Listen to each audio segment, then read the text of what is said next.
บายดีสบายดีมื้อนี้ก็มาพบกับซองสวรรค์กินเซฟแบบบานๆพี่น้องมื้อนี้มีซอยซีนงัวน้อย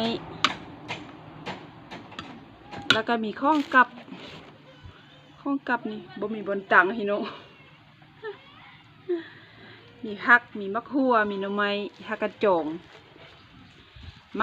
ากินนำกันเด้อพี่น้องบ่ไล่จวด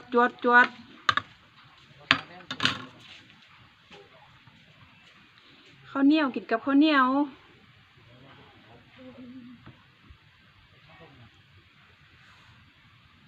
กินนำกันเด้อ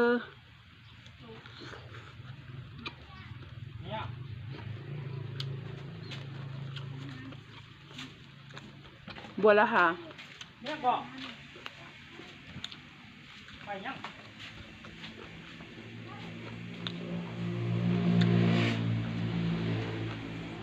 แซ่บสุดยอด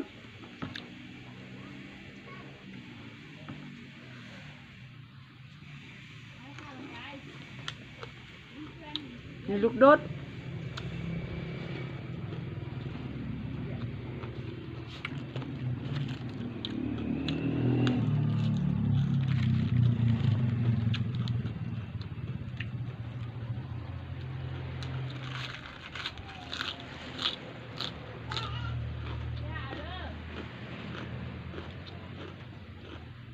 ก็คือว่า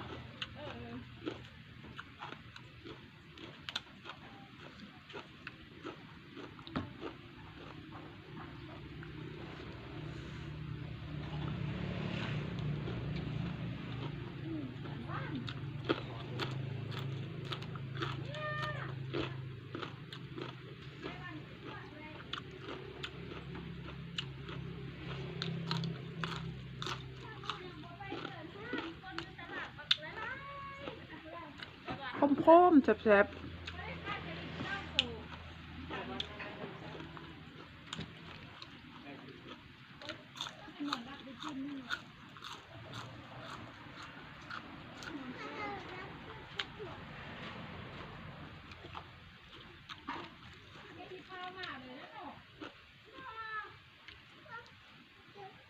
ตั้ง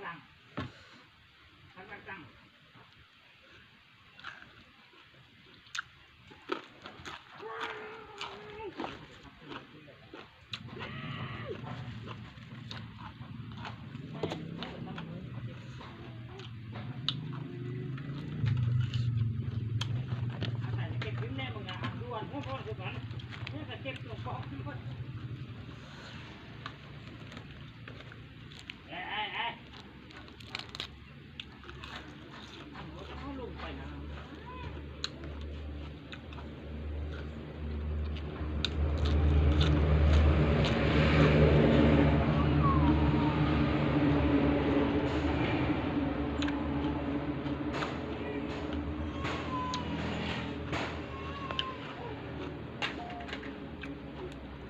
บัวละหาอยู่หลังบ้าน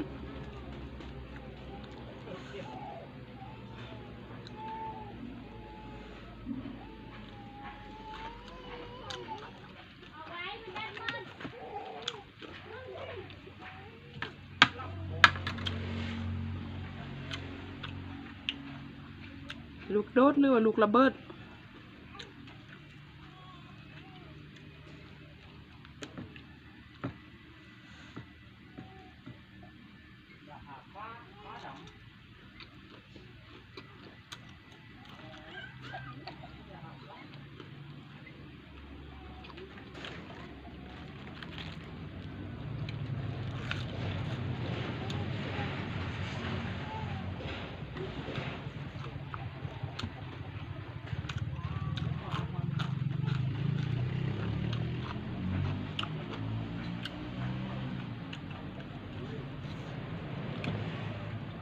ทำไมบ้าน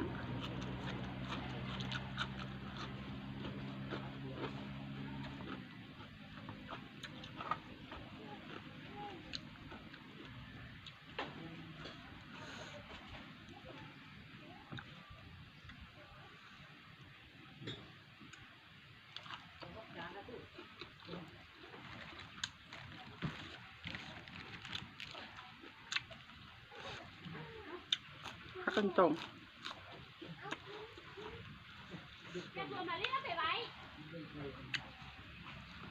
คมอำล้ำเซฟๆพี่น้อง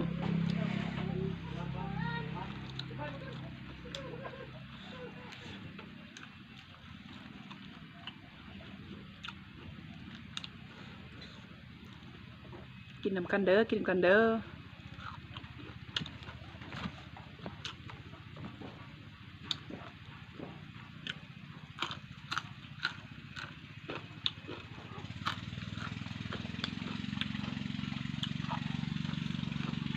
ถ้าอยู่เข็มข้องแดงจะได้ยินเสียงหอยจักพี่น้องเสียงหอยจักแลนอยู่น้ำข้อง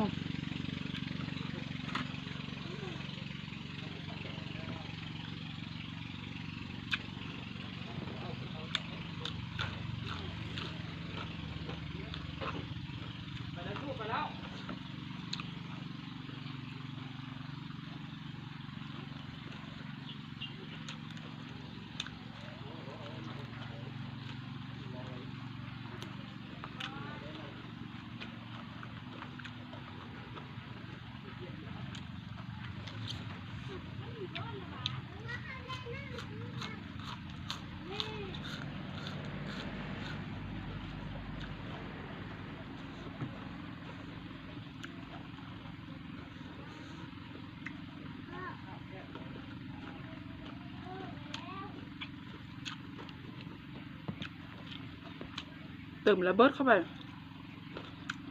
แซ่บสุดจัง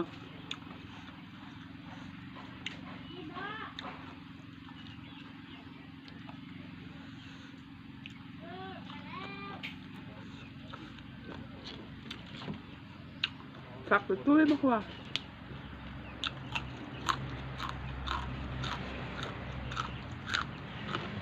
กินน้ำแดง มาเห็นน้องซอยงัวน้อย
บัวละค่ะกินกับซอยคมๆแซ่บ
มืดพี่น้อง